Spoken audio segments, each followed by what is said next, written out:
नमस्कार दोस्तों, स्वागत है आपका एक और डिफेंस अपडेट वीडियो में। और इस वीडियो में हम बात करने वाले हैं हमारे देश में बनी इंडिजिनस, जिसको डीआरडीओ और इंडियन एयरफोर्स ने सक्सेसफुली टेस्ट किया है। हम बात कर रहे हैं beyond visual range air to air missile के बारे में, जिसको अस्त्र भी कहा जा रहा है, जो कि कम्प्लीटली इंडिजिनस है और ये आती है रेडियो फ्रिक्वेंसी सीकर के साथ। तो इस वीडियो में हम जानेंगे कि ये जो एयर टू एयर मिसाइल है, ये इंडियन एयरफोर्स के लिए इतनी खास क्यों है और इसकी रेंज कितनी है। साथ ही इसका कंपैरिजन करेंगे चाइना की एयर टू एयर मिसाइल से। तो चलिए शुरू करते हैं।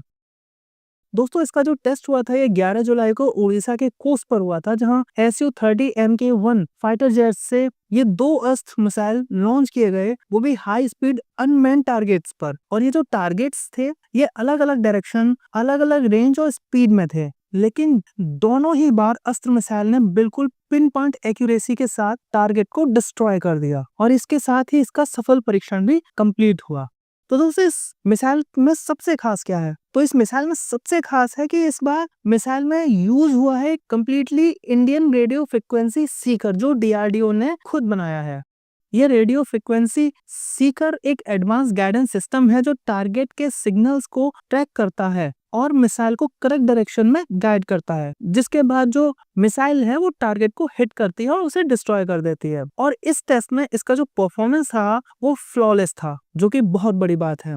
इससे पहले भी भारत इनको यूज करता था, बट वो इम्पोर्टेड होते थे, यानी कि भारत पहले जो रेडियो फ्रिक्वेंसी सीकर यूज करता था वो बाहर से इंपोर्ट किए जाते थे, पर अब डीआरडीओ ने ऐसे अपने देश में ही बना लिया है, जो कि पूरी तरह से इंडिजिनस है।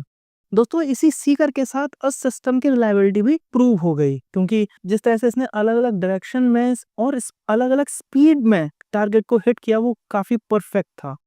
दोस्तों, अस्त्र मिसाइल की बात करें तो ये एक beyond visual range air to air missile है, जिसका जो रेंज है 100 किलोमीटर से भी ज्यादा बताया जा रहा है। और इसमें लेटेस्ट गाइडेंस, नेविगेशन और कंट्रोल सिस्टम्स लगे हैं। और इस प्रोग्राम में डीआरडीओ के अलग अलग लैब्स के साथ साथ 50 से भी अधिक प्राइवेट और पब्लिक इंडस्ट्रीज ने भी कंट्रीब्यूशन दिया है, इंक्लूडिंग हिंदुस्तान एरोनॉटिक्स लिमिटेड। जानते ही होंगे, हमारे indigenous aircraft, light combat aircraft Tejas को डेवलप करने वाली कंपनी HAL।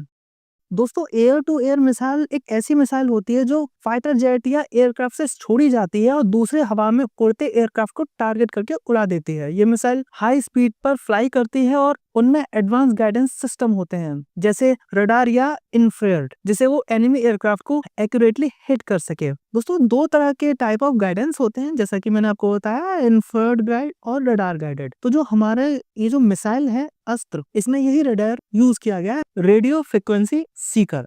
दोस्तों, इसको लेकर डिफेंस मिनिस्टर राजनाथ सिंह ने डीआरडीओ और इंडियन एयरफोर्स और इंडस्ट्री पार्टनर्स को बधाई दी और कहा कि अस्त्र मिसाइल एक इंडिजिनस सीकर के साथ सक्सेसफुल टेस्ट एक मेजर माइलस्टोन है इंडिया की क्रिटिकल डिफेंस टेक्नोलॉजी के लिए, और ये असली आत्मनिर्भर भारत का एक बेहतरीन उदाहरण है। दोस्तों, अस्त्र MK-1 missile already Indian air force में इंडक हो चुके हैं और अब अगस्त 2025 तक इसे तेजस MK-1A फाइटर जेट पे भी टेस्ट किया जाएगा। और अगर इसके फ्यूचर की बात करें, अस्त्र की फ्यूचर की बात करें, तो ये और भी ज्यादा पावरफुल होगी, क्योंकि इसके 2 वेरिएंट को डेवलप किया जाएगा। एक अस्त्र MK-2 जो कि डुअल पल्स मोटर के साथ होगी और इसकी रेंज बताई जा रही है 160 से 180 किलोमीटर। वहीं एक और है अस्त्र MK-3, जिसको गांडीव भी कहा जा रहा है, solid fuel detect ramjet technology के साथ होगी और इसकी जो रेंज बताई जा रही है 190 से 340 किलोमीटर तक जा सकती है, जो कि बहुत बड़ी बात है। दोस्तों, अब बात करते हैं इंडिया के चैलेंज के बारे में, खासकर चाइना और पाकिस्तान से। वैसे मैं कहूंगा चाइना से, क्योंकि पाकिस्तान अभी इस मामले में आज भी चाइना से इंपोर्ट करवाता है अपनी मिसाइल्स। तो दोस्तों, चाइना के पास है PL-15 air to air missile, जिसकी रेंज 200 किलोमीटर से 300 किलोमीटर तक की है और ये अभी भी LAC पर एक कंसर्न बनी हुई है। और पाकिस्तान के पास भी उसका एक्सपोर्ट वेरिएंट है PL-15E, जिसे उसने, जाहिर सी बात है, चाइना से ही इंपोर्ट किया है और इसकी जो रेंज बताई गई है 145 किलोमीटर है। दोस्तों, मई 2025 में जो ऑपरेशन सिंदूर कंडक्ट किया गया था पाकिस्तान के विरुद्ध, उसमें पाकिस्तान ने अपने JF-17 और J-10 CE जेट्स के साथ इंडियन एयरक्राफ्ट के खिलाफ इन मिसाइल्स को यूज भी किया था, जिसका उसे कुछ फायदा तो नहीं हुआ बट यूज तो किया ही था। और इन मिसाइल्स को इंडियन एयरफोर्स ने रिकवर किया, वो या तो पूरे थे या पार्शियल थे। और इससे ये साबित होता है कि पाकिस्तान के पास जो मिसाइल्स हैं उनकी जो परफॉर्मेंस है रिलायबल नहीं है और वो इंडियन इलेक्ट्रॉनिक काउंटर मेजर्स के आगे फेल हैं।